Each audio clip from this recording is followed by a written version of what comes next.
নমস্কার সবাইকে, ঘরে ও বাইরে চ্যানেলে আপনাদের সবাইকে অনেক অনেক স্বাগত।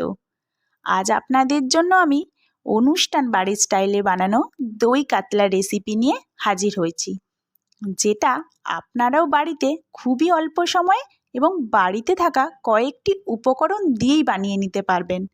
তাহলে আর দেরি না করে চটপট আমার ভিডিওটি দেখে নিন এবং আজই বাড়িতে বানিয়ে ফেলুন অনুষ্ঠান বাড়ির স্টাইলে বানানো দই কাতলা, আর যেটা খেতে হবে একেবারে অনুষ্ঠান বাড়ির মতো।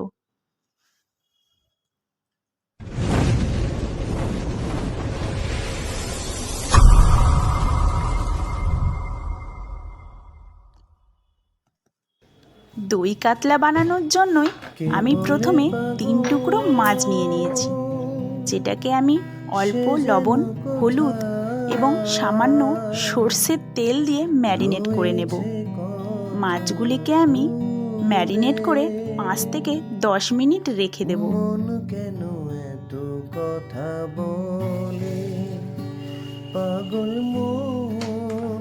তার মধ্যেই আমি একটি মশলা বানিয়ে নেব, যার জন্য নিয়ে নিয়েছি 2টো মাঝারি সাইজের পেঁয়াজ এবং 2টো কাঁচা লঙ্কা। আমি এখানে পেঁয়াজগুলিকে সরু সরু করে কেটে নেব। কিছুটা পেঁয়াজ আমি বেরেস্তার জন্য ব্যবহার করব এবং কিছুটা পেঁয়াজ আমি মশলার জন্য ব্যবহার করব। আমি এখানে 2টো কাঁচা লঙ্কা নিয়েছি। আপনাদের স্বাদ মতন আপনারা বেশি কাঁচা লঙ্কাও নিতে পারেন। কাঁচা লঙ্কাগুলিকে মাঝ বরাবর চিড়ে নিয়েছি। তারপরে আমি আসি মেন মশলায়, যার জন্য নিয়েছি কিছুটা পোস্ত, চালমগজ এবং কয়েকটা কাজু বাদাম, যেটাকে আমি আধা ঘন্টা জলে ভিজোতে দেব। তারপর ওভেন অন করে একটা পাত্র চাপিয়ে দিয়েছি। পাত্রটি গরম হয়ে এলে কিছুটা সর্ষের তেল দিয়ে মাছগুলোকে একে একে ভেজে নেব। এখানে একটা কথা মনে রাখতে হবে, মাছগুলোকে কিন্তু আমরা খুব লাল লাল করে ভাজবো না, হালকা ব্রাউন হয়ে গেলেই তুলে নেব।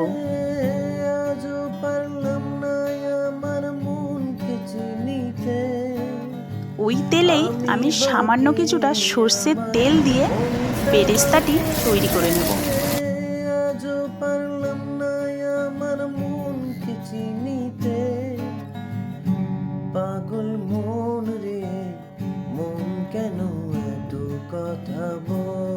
বেরেস্তা আমার হয়ে গেছে, এবার তুলে নেব। ওই তেলেই আমি গোটা গরম মশলা দেব। গোটা গরম মশলার মধ্যে দিয়েছি শুকনো লঙ্কা, দারচিনি, এলাচ, লবঙ্গ। গরম মশলাটা ফুটে উঠলে তার মধ্যে বেটে রাখা পেঁয়াজ এবং কাঁচা লঙ্কা দিয়ে দেব। মশলাটিকে ভালোভাবে কষাতে হবে, যাতে কাঁচা পেঁয়াজের গন্ধটা চলে যায়। তার মধ্যে অল্প পরিমাণে লবণ দিয়ে মশলাটি কষাতে থাকব। তারপরে যে মশলাটি আমি ভিজিয়ে রেখেছিলাম তার একটা স্মুথ পেস্ট বানিয়ে এখানে দিয়ে দেব। দেখুন বন্ধুরা, মশলা থেকে কিন্তু অলরেডি তেল ছেড়ে এসছে। তারপরে কিছুটা পরিমাণ মশলা ধোয়া জল দিয়ে ভালোভাবে কষাতে হবে। মশলা থেকে পুরো তেল ছেড়ে দিলে ফেটিয়ে রাখা দই দিয়ে দেব। হ্যাঁ, আপনারা এখানে চাইলে দইটিকে একটু মিক্সিতে করে পেস্ট করে নিতে পারেন। দইটি যেন খুব ভালোভাবেই ফেটানো হয়। তারপরে এখানে আমি অল্প চিনির ব্যবহার করছি, যাতে নুন এবং চিনির ব্যালেন্সটা মেনটেন হয়। ভালোভাবে মশলা কষানো হয়ে গেলে অল্প পরিমাণে জল দিয়ে দেব। জলটা ফুটে উঠলে আমি এখানে মাছগুলোকে দিয়ে হালকা হাতে নাড়াচাড়া করে দেব।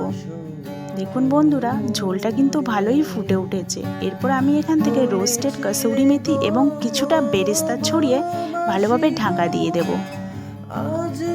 তারপরে নামানোর আগে অল্প পরিমাণে গরম মশলার গুঁড়ো দিয়ে দেব। এখানে কিন্তু আমার পুরো প্রিপারেশনটি রেডি হয়ে গেছে। তারপরে একটি পাত্রে আমি সার্ভ করে নেব।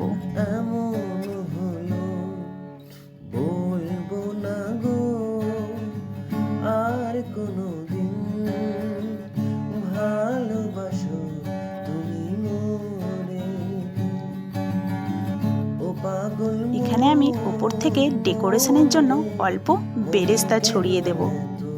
আপনারাও কিন্তু রেসিপিটি বাড়িতে বানিয়ে দেখবেন। আর যেসব বন্ধুদের চ্যানেলটিকে সাবস্ক্রাইব করা নেই তারা কিন্তু অতি অবশ্যই আমার চ্যানেলটিকে সাবস্ক্রাইব করে রাখবেন। ধন্যবাদ ভিডিওটি দেখার জন্য।